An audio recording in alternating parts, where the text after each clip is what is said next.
Remember that weird love triangle between Lana, Bobby Lashley, and Rusev? Come on, of course you do. How could you forget? Well, turns out that none of them were very comfortable with that storyline. Shocker. Over the years, there have been several such storylines in WWE where superstars really didn't want to be a part of it, but Vince McMahon went ahead with the angle anyway. I'm Rick Ucchino. Here are 5 WWE superstars who were uncomfortable with their storyline. We'll start with number 5, Mickie James. She was most recently seen on WWE television during Raw's Legends Night, taking part in backstage segments.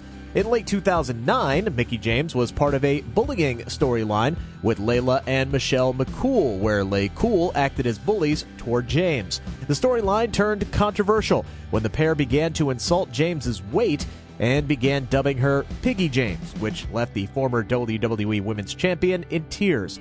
The body-shaming storyline even involved a segment where LayCool would shove chunks of cake into Mickey's face. It's hard to imagine such a storyline going down on WWE television today. Reflecting on that storyline, Mickie James shared how it took a toll on her. She revealed in an interview how hard it was for her in the moment, but the storyline actually turned out to be a bit of a success as WWE wanted Michelle and Layla over as monster heels. Number 4, Molly Holly. In 2002, Molly Holly and Trish Stratus were entangled in a controversial feud. At the time, Holly was a self-righteous prude who would blast her fellow divas for showing off their bodies. As a heel, Holly quickly established a feud with Trish, who verbally laid into the star over her figure. Stratus often ridiculed and made fun of Holly's figure, with Jerry Lawler joining in on commentary. During an interview back in 2006, Holly revealed that she was very upset by the comments made about her body, and that she would take those comments back with her to the hotel and back home. This is one of several women-centric storylines that WWE will not be revisiting following the Women's Revolution. Number 3, Terri Runnels. Terri first became a WWE superstar as Marlena, the manager of her then-husband, Goldust. She was repackaged into one half of the Pretty Mean Sisters alongside Jacqueline with her real name. It was during that time that Runnels was part of a very controversial storyline in WWE. She was the on-screen girlfriend of Val Venus at the time and claimed to be pregnant before he dumped her. Terri later said that she suffered a miscarriage after D'Lo Brown pushed her off the ring apron, but it was eventually proved that she lied about everything. Don't we just love the Attitude Era? Runnels revealed in an interview that she hated that storyline and didn't want the angle to go forward. According to her, she begged then-head writer Vince Russo not to pursue the angle as her daughter was in elementary school at the time, but WWE continued with the story anyway.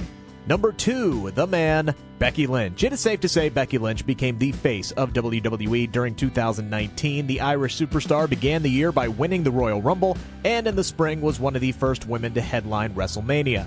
Around the same time, Lynch began dating her fellow superstar, Seth Rollins, after the pair had been friends for years. The real-life romance between the two was kept private until about the summer, when it began being referenced on television.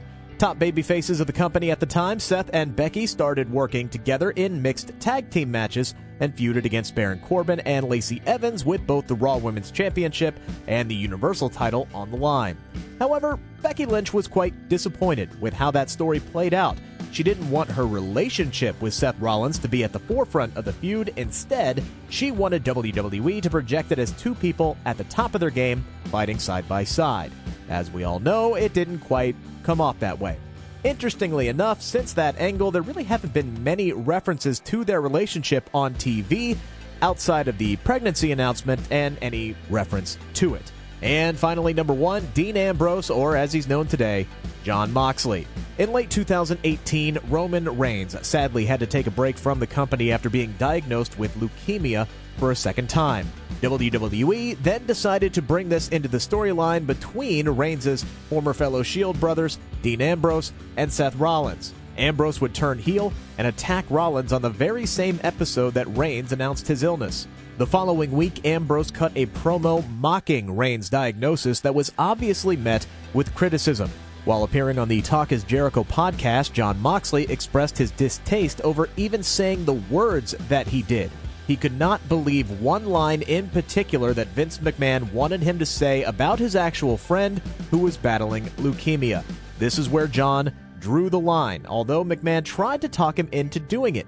Moxley didn't reveal the line to Chris Jericho during the podcast, but he mentioned that saying it on the air would have cost WWE its sponsors. The former WWE and AEW World Champion also claimed that he decided to leave WWE shortly after this. And that is our list this time around. Don't forget to give us the old thumbs up there. Also, don't forget to subscribe to the SK Wrestling YouTube channel for more content like this, plus exclusive interviews and more.